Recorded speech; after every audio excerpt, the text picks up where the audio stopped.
সুপ্রিয় দর্শক শ্রোতা, কাছে দূরে দেশে বিদেশে যে যেখান থেকে দেখছেন সকলকে বাংলাদেশ টেলিভিশনের জীবনের আলো অনুষ্ঠানে জানাচ্ছি স্বাগত।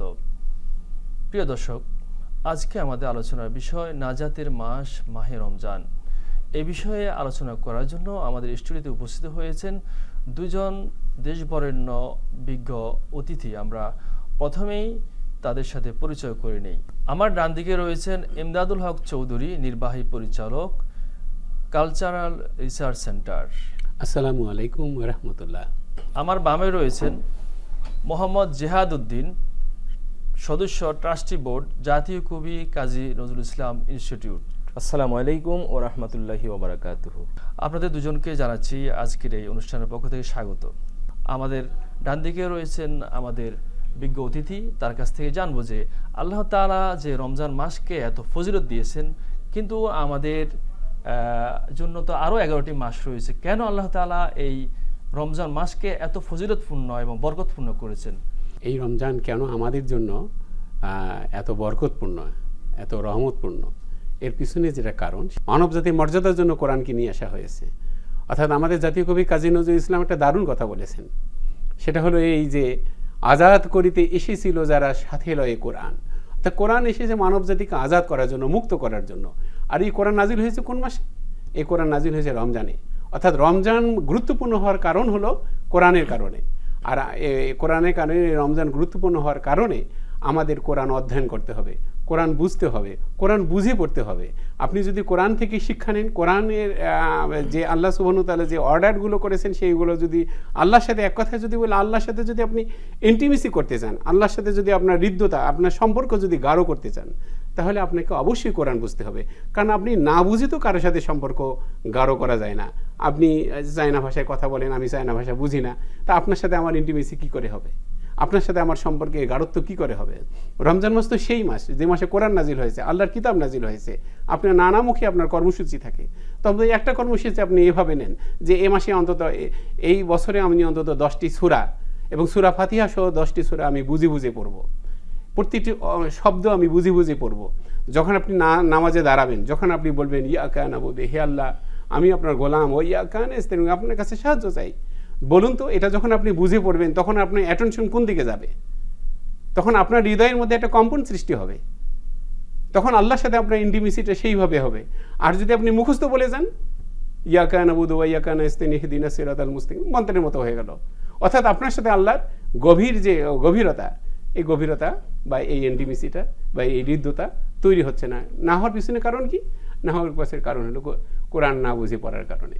তো যে মাসে কোরআন নাজিল হলো সেই মাসে তো আপনার নানাবিধ পরিকল্পনার মধ্যে একটা পরিকল্পনা থাকা উচিত যে আমি এই মাসে কোরআন বুঝে পড়ব। আমাদের বিজ্ঞ আলোচক আরেকজন রয়েছেন। আমরা আপনার কাছে জানতে চাচ্ছি যে রমজান মাসকে আমরা বলি প্রশিক্ষণের মাস, তো এই মাস থেকে আমরা কিভাবে প্রশিক্ষণ গ্রহণ করতে পারি এবং আমাদের জীবনকে পরিবর্তন করতে পারি, পরিশুদ্ধ করতে পারি? আমরা জানি যে আমরা যারা চাকরি করি, আমাদের চাকরিটা কিভাবে করতে হবে তার জন্য অনেকগুলো প্রশিক্ষণ আমাদের গ্রহণ করতে হয়। ফাউন্ডেশন ট্রেনিং থেকে শুরু করে বিভিন্ন ধরনের রিফ্রেশার্স কোর্স, এগুলো আমাদেরকে গ্রহণ করতে হয়। আমরা কারা? মানুষ আসলে কে, তার পরিচয় কি? আল্লাহ বলেছেন যে আমি জিন এবং মানুষকে আমার ইবাদত ছাড়া অন্য কোনো কারণে সৃষ্টি করি নাই। অর্থাৎ আমরা সকলেই আল্লাহর গোলামি করছি। আব্দুল্লাহ, আমরা সবাই আল্লাহর বান্দা, আল্লাহর চাকর আমরা সবাই। তো আল্লাহর চাকরি আমি কিভাবে করব, সেই বিষয় তো আল্লাহর কাছ থেকেই জানতে হবে, শিখতে হবে। তো আল্লাহ রাব্বুল আলামিন আমাদের জন্যে অত্যন্ত দয়া পরবশ হয়ে তিনি তার কালামে পাক, পবিত্র কোরআন মজিদ আমাদের জন্য উপহার হিসাবে দিয়েছেন। একটি মাস আল্লাহ নির্ধারণ করে দিয়েছেন। এই মাসটি হলো আমাদের সকলের জন্য প্রশিক্ষণের মাস। এই প্রশিক্ষণ এমনভাবে আল্লাহ সাজিয়ে দিয়েছেন যে আমরা দেখুন, আমরা সিয়াম সাধনা করছি, আমরা একসঙ্গে ইফতার করছি, আমরা তারাবি পড়ছি, আমরা শেষ রাতে তাহাজ্জুদ নামাজ পড়ছি, আমরা সাহরি করছি।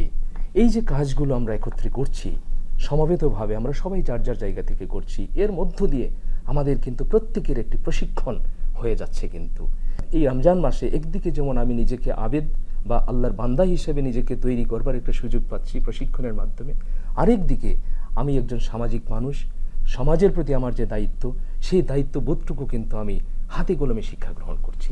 এই কারণে অত্যন্ত গুরুত্বপূর্ণ এই মাসটি।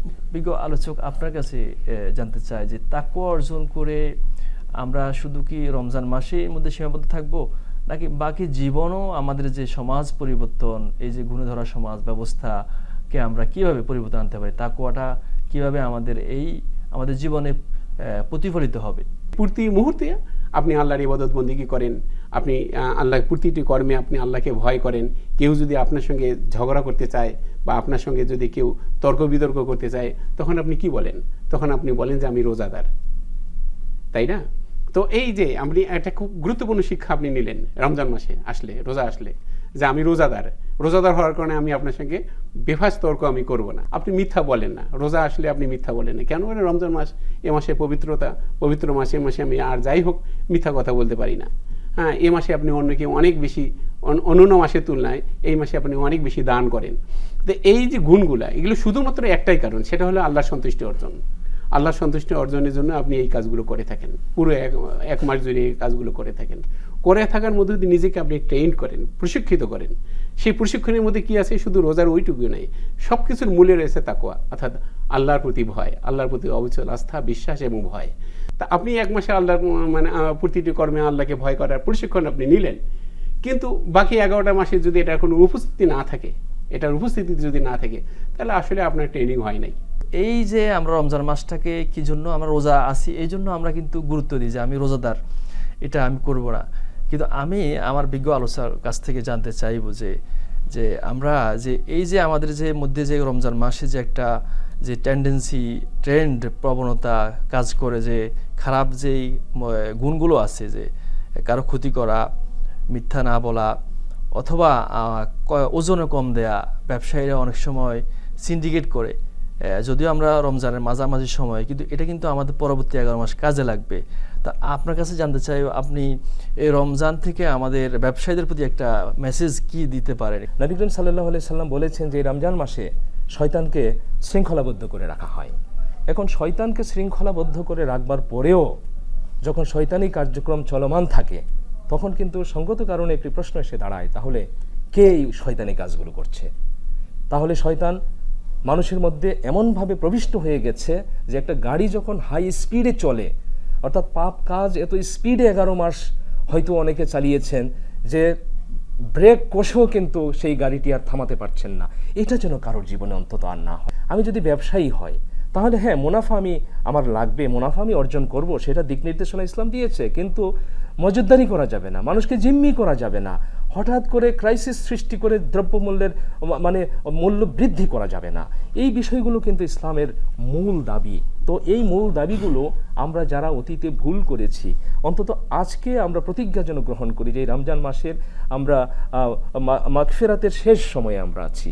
তো অন্তত মাগফিরাতের শেষ সময়ে এসে আল্লাহর কাছে যেন আমরা বলতে পারি করজোরে যে হে রাব্বুল আলামিন, অতীতে যা কিছু করেছি, মানুষের হক নষ্ট করেছি, এই দ্রব্যমূল্য মজুদদারি করে, নানান ফায়দা করে, নানান ফন্দি ফিকির করে আমি অনেক মুনাফা অর্জন করবার অপচেষ্টা করেছি, সেগুলো আমি আর করব না। এইটুক যদি আমরা প্রতিজ্ঞা করতে পারি এবং সেই জায়গা থেকে যদি আজকে থেকে ফিরে আসতে পারি, তাহলেই কিন্তু এই প্রশিক্ষণটা সার্থক হবে, আদারওয়াইজ মিনিংলেস হয়ে যাবে।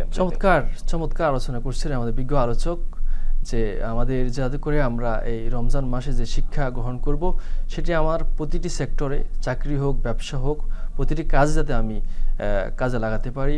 আল্লাহ তাআলা কুরআনুল কারীমে ইরশাদ করছেন যে আহাল্লাল্লাহুল বাইআ ওয়া হারামার রিবা, আল্লাহ তাআলা ব্যবসাকে হালাল করেছেন এবং সুদকে হারাম করেছেন।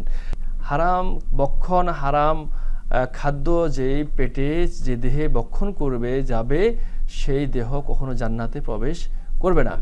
আরেকটা বিষয়, রমজান মাস আমরা জানি রাসূল করিম সাল্লাল্লাহু আলাইহি ওয়াসাল্লাম ইরশাদ করেছেন, বিশেষ করে রাসূল সাল্লাল্লাহু আলাইহি ওয়াসাল্লাম বলেছেন যে রমজান মাসে বেশি বেশি দান সদকা করার জন্য। বিশেষ করে রাসূল করিম সাল্লাল্লাহু আলাইহি ওয়াসাল্লাম নিজেই অন্যান্য মাসের তুলনায় রমজান মাসে এত বেশি দান সদকা করতেন। বিজ্ঞ আলোচক, আপনার কাছে জানতে চাইব যে রমজান মাসে আমরা তো এই যে রোজা থাকি, ক্ষুধার যাতনা যারা আমরা বুঝি, কিন্তু আমরা একমাত্র আল্লাহকে ভয় করে খাই না, রোজা যেহেতু আসি। ইসলাম হচ্ছে সহমর্মিতার ধর্ম, মানুষের প্রতি ইহসানের ধর্ম, বিশেষ করে আদ্দিন ও নাসিহা, দিন হচ্ছে কল্যাণকামিতা ধর্ম। গরিব দুঃখী এতিম অসহায় মানুষের প্রতি আমরা এই রমজান থেকে আমরা কি মেসেজ দিতে পারি? যে রমজান মাস আসলে ধনীদের অনেক ধন সম্পদ থাকে, তারা গরিবদের কষ্ট অনেকেই বুঝতে পারে না। ক্ষুধার যে কি জ্বালা এটা তারা বুঝতে পারে। অর্থনৈতিক সংকট যে মানুষকে কতটা দিকভ্রান্ত করে তোলে, মানুষের মধ্যে যে পেরেশানি তৈরি করতে পারে, এটা কিন্তু একজন ধনী লোক বুঝতে পারে না। কিন্তু যখন এই রোজার মধ্য দিয়ে যখন সে ক্ষুধা অনুভব করে, তার অর্থনৈতিক কষ্ট, সে যখন রোজা রাখে তখন সে এই বিষয়গুলো উপলব্ধি করতে পারে যে একজন মানুষ না খেয়ে থাকলে কি কষ্ট, ক্ষুধার জ্বালা কত বড় যন্ত্রণা, এটা কিন্তু একজন ধনী লোক তখন বুঝতে পারে যদি ওই ধনী লোক রমজানের রোজাটা রাখে। তো এই রোজার মধ্য দিয়ে কিন্তু ধনী লোকের মধ্যে, ধনী লোক যারা সম্পদশালী, আল্লাহ যাদেরকে সম্পদশালী করেছেন, তারা কিন্তু গরিবের কষ্টটা অনুভব করতে পারে। রমজান মাসে আপনি কি আল্লাহ সুবহানাহু ওয়া তাআলা ধনীদের অন্তরের মধ্যে এই উপলব্ধিটা যেন তৈরি হয় যে তোমার সম্পদের মধ্যে গরিবের পাওনা রয়েছে, এই পাওনাটা যেন তুমি উপলব্ধি করতে পারো, সেই শিক্ষাটা কিন্তু আমরা রোজার মধ্যে দিয়ে পাই। কোনো সম্পদের কাছে তুমি নিজেকে বিক্রি করতে পারো না, কিন্তু আমরা কি দেখি, বাস্তবে আমরা কি দেখি, সেই শক্তি আমরা অর্জন করতে পারি না, সেই রুহানিয়াত আমরা অর্জন করতে পারি না। যে রুহানিয়াত, যে শক্তি বলে একসময় সমগ্র বিশ্ব মুসলমানরা শাসন করেছেন, এই রুহানিয়াত এবং এই শক্তি বলে, সেটা হলো এক রোজার রুহানিয়াত এবং খোদাভীতি, যেটা আমরা সবচেয়ে গুরুত্বপূর্ণ রোজার যে বিষয়টা, সেটা তাকওয়া, আল্লাহর ভয়। আমি আল্লাহকে ছাড়া কাউকে পরোয়া করি না, এর চেয়ে বড় অ্যাটমিক শক্তি আর কি হতে পারে? সেই দশক হচ্ছে নাজাতের দশক, যে দশকে লুকায়িত রয়েছে লাইলাতুল কদর, যেই রাত্রি সম্পর্কে আল্লাহ তাআলা পবিত্র কোরআন ইরশাদ করেন, লাইলাতুল কদর খায়রুম মিন আলফি শাহর, যে রাত্রিটি হাজার মাসের চেয়ে উত্তম। তো যেহেতু সামনেই এই রাত্রিটি অবস্থান করছে, এজন্য আমরা চেষ্টা করব, আর সবচেয়ে উত্তম উপায় হচ্ছে, পদ্ধতি হচ্ছে এই রাত্রিটি পাওয়ার জন্য রাসূল করিম সাল্লাল্লাহু আলাইহি ওয়াসাল্লাম ইতিকাফ করতেন। রোজা যে 20 রমজান থেকে রাত্রি থেকে অবস্থান করা শেষ 10 দিন, যাতে করে, কেননা রাসূল করিম সাল্লাল্লাহু আলাইহি ওয়াসাল্লাম অন্য হাদিসে বলেছেন যে এই রাত্রিটি শেষ দশকের বেজোড় রাত্রিতে লুকায়িত রয়েছে। এজন্য এই রাত্রিটি পাওয়ার জন্য, কারণ কোন রাত্রিতে লাইলাতুল কদর লুকায়িত রয়েছে আমরা কেউ জানি না। বিশেষ করে আমরা পালন করে থাকি 26 রমজান দিবাগত রাত্রি, এই 27 রমজান যাকে বলা হয়, কিন্তু সবচেয়ে উত্তম হচ্ছে বেজোড় রাত্রিগুলোতে লাইলাতুল কদর লুকায়িত রয়েছে। আমরা চেষ্টা করব, সম্ভব হলে আমরা ইতিকাফ করব, সম্ভব না হলে আমরা ভোর রাতে অন্তত যখন আমরা সাহারি খাওয়ার জন্য উঠি, সেই সময় আমরা আল্লাহর কাছে রোনাজারি করব, কান্নাকাটি করব, ইবাদত করব, তাহাজ্জুদ নামাজ পড়ব। তাহলেই আমরা নিশ্চয়ই আল্লাহর সান্নিধ্য পাবো, আমাদের দ্বারা সম্ভব হবে আল্লাহর সন্তুষ্টি অর্জন করা।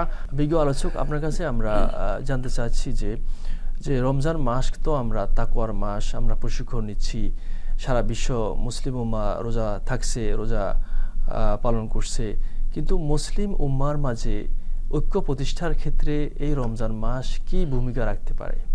আমরা সবাই জানি যে পবিত্র রমজান মাসের যে শেষ জুমাটি, যেটিকে জুমাতুল বিদা বলা হয়, এই যে জুমাতুল বিদা, এই জুমাতুল বিদাকে কিন্তু আল কুদস দিবস হিসাবে মুসলিম বিশ্ব পালন করে থাকে। আল কুদস দিবসটি কি? আমরা ছোটবেলা থেকে এর যে গুরুত্ব আমরা বুঝতাম, আমরা যেভাবে এটিকে ধারণ করতাম, সময়ের পরিক্রমায় এটি কেমন যেন ফ্যাকাশে হয়ে গিয়েছে। এখনকার অনেকেই হয়তো বলতেও পারবে না যে আল কুদস দিবসটি কি। আল কুদস হচ্ছে মসজিদুল আকসার একটি আরেক নাম হচ্ছে বাইতুল মুকাদ্দাস বা আল কুদস, অর্থাৎ মসজিদুল আকসা বা মুসলিমদের প্রথম কিবলা। এই যে বাইতুল মুকাদ্দাস, এটি ইহুদিদের হাতে এটি বন্দী হয়ে আছে, এটি পরাধীন। আল্লাহর ঘর, আমাদের প্রথম কিবলা, সেখানে পরাধীন হয়ে আছে। এবং ফিলিস্তিনের জনগোষ্ঠীর তাদের উপর যে জুলুম নির্যাতন তারা চালিয়ে আসছে, একটি জনপদকে, গণমানুষকে বিলীন করে দিচ্ছে, ধুলোয় মিশিয়ে দিচ্ছে। দেখুন, আল্লাহ রাসূল সাল্লাল্লাহু আলাইহি ওয়াসাল্লাম বলেছেন যে গোটা মুসলিম উম্মাহ হচ্ছে একটি দেহ, একটি শরীরের মতো। একজন মানুষের শরীরে কোথাও যদি একটু আঘাত লাগে, একটু কাটা যদি বিঁধে কোথাও, সারা শরীরে যে এরকম করে তার আঘাত অনুভূত হয়, পৃথিবীর কোথাও কোনো মুসলিমের যদি কোনো কষ্ট হয়, কোনো মুসলমান যদি নির্যাতিত হয়, এবং সেই নির্যাতনের বেদনা যদি আমাকে স্পর্শ না করে, আমি যদি তাকে উদ্ধার করবার জন্য আমার দ্বারা সক্ষম, আমার যতটুকু সামর্থ্য আছে সর্বোচ্চ সামর্থ্য নিয়ে যদি আমি তাকে উদ্ধার করবার জন্য তার পাশে না দাঁড়াই, তাহলে আল্লাহ রাসূল সাল্লাল্লাহু আলাইহি ওয়াসাল্লাম বলেছেন যে ওই ব্যক্তি আমার দলভুক্ত নয়, অর্থাৎ সে মুসলিম মিল্লাতের অংশ নয়। খুব ভয়াবহ সতর্কবাণী আল্লাহ রাসূল সাল্লাল্লাহু আলাইহি ওয়াসাল্লাম আমাদের সামনে পেশ করেছেন। সেই প্রেক্ষাপটে আমরা যদি আজকে দেখি যে ফিলিস্তিনের মুসলমানদের যে নির্যাতন, গাজায় একটি জনগোষ্ঠীকে বিধ্বস্ত করে দেওয়া হয়েছে, সেই বেদনা আমাকে কি স্পর্শ করেছে? আজকে আমি রোজা রাখছি, ইফতার করছি, আর রোজা শেষ করে আমরা যদি আয়ু পাই, আমরা হয়তো ঈদের আনন্দ মিলিত হব আমরা, কিন্তু আমার ফিলিস্তিনের ভাই বোনেরা কি সেই আনন্দে অংশ নিতে পেরেছে? আবাল বৃদ্ধ বনিতা সকলের উপর যে জুলুম নির্যাতন তারা পরিচালনা করে আসছে, মানুষ পৃথিবী থেকে বিদায় করে দিচ্ছে, তাদের কোনো অপরাধ নেই, তাদের নিজেদের ভূখণ্ড, সেই ভূখণ্ডে তারা থাকতে পারছে না, কি তাদের অপরাধ? আমরা কি তাদের সেই বেদনার সাথে একাত্মতা পোষণ করতে পেরেছি? আল্লাহ রাব্বুল আলামিন যেমনটি বলেছেন যে আমার রজ্জুকে, আমার ইসলামকে তোমরা ঐক্যবদ্ধভাবে ধারণ করো, তোমরা বিচ্ছিন্ন হয়েও না। আমরা যেন বিচ্ছিন্ন না হয়, বিচ্ছিন্ন হয়ে গেলে আমরা আল্লাহর নবীর উম্মতের মধ্যে আমরা থাকবো না। আল্লাহ রাসূল সাল্লাল্লাহু আলাইহি ওয়াসাল্লাম সুস্পষ্টভাবে বলে দিয়েছেন, আল্লাহ রাব্বুল আলামিন বলছেন যে তোমরা ঐক্যবদ্ধভাবে আমার ধর্ম, আমার ইসলামকে ধারণ করো, আমার রজ্জুকে তোমরা ধারণ করো। সেই শিক্ষার জন্যই কিন্তু রমজান আসে, সেই শিক্ষার জন্য হজে গিয়ে থাকে মুসলমানরা, যাদের সামর্থ্য আছে আরাফাতের ময়দানে সকলে মিলিত হয়, যে মুসলিম উম্মার মধ্যে যে ঐক্য আছে সেই ঐক্যের বহিঃপ্রকাশ ঘটানোর জন্য। তাহলে আমাদের যেটা আমরা স্পষ্টভাবে বুঝতে পারছি সেটি হলো গোটা মুসলিম জাতি একটি দেহ, একটি শরীরের মতো। সুতরাং এই যে দেহ, এই দেহের মধ্যে যেরকম ঐক্য আছে, গোটা মুসলিম জাতির মধ্যে সেই ঐক্য থাকতে হবে, এবং সেই ঐক্যের যে শিক্ষা, সেই চেতনা থেকে আমরা উজ্জীবিত হয়ে পৃথিবীর যে প্রান্তে হোক, যেখানে হোক, মুসলমানরা যেখানে নির্যাতিত হচ্ছে, নিপীড়িত হচ্ছে, তাদের পাশে আমাদেরকে দাঁড়াতে হবে। সেটি হচ্ছে পবিত্র রমজান মাসের একটি অন্যতম এবং গুরুত্বপূর্ণ শিক্ষা। বিজ্ঞ আলোচকবৃন্দ, আপনাদের দুজনকে আন্তরিক অভিনন্দন এবং কৃতজ্ঞতা প্রকাশ করছি। সুপ্রিয় দর্শক শ্রোতা, আমরা আজকের যে আলোচনা থেকে যেটি আমরা পেলাম, আমাদের দুজন বিজ্ঞ আলোচক যে আলোচনা করেছেন যে বিশেষ করে রমজানের প্রশিক্ষণ, এই প্রশিক্ষণকে আমরা বাকি 11 মাস কাজে লাগাবো, এবং তাকওয়া যে আমরা তাকওয়ার শিক্ষা, যেটি রমজানের মূল মেসেজ রোজার মাসের, যে লাআল্লাকুম তাত্তাকুন, এই তাকওয়াটা যাতে আমরা আমাদের জীবনের প্রতিটি ক্ষেত্রে, প্রতিটি পরতে পরতে যাতে আমরা আল্লাহকে ভয় করি, সাথে সাথে রমজান মাসের যে শিক্ষা, আমরা মুসলিম ঐক্যের কথা আমরা বলেছি, আলোচনা করেছি, সারা বিশ্বের মুসলিম উম্মাহ যাতে আমরা এক থাকতে পারি, যেখানে মুসলমানরা আক্রান্ত হবে যাতে করে আমরা সমস্ত মুসলিম রাষ্ট্র সেখানে আমরা ঝাঁপিয়ে পড়তে পারি, মুসলমানের পাশে দাঁড়িয়ে পারি, মুসলমানদের অন্য আরেক ভাইয়ের আমরা পাশে দাঁড়াতে পারি, সেই চেষ্টা থাকবে। সেটাই হোক আজকের আমাদের আলোচনার মূল লক্ষ্য। আজকে এখানে শেষ করব। আমরা সবাই ভালো থাকবো, সুস্থ থাকবো। আল্লাহ হাফেজ। আসসালামু আলাইকুম ওয়া রাহমাতুল্লাহি ওয়া বারাকাতুহু।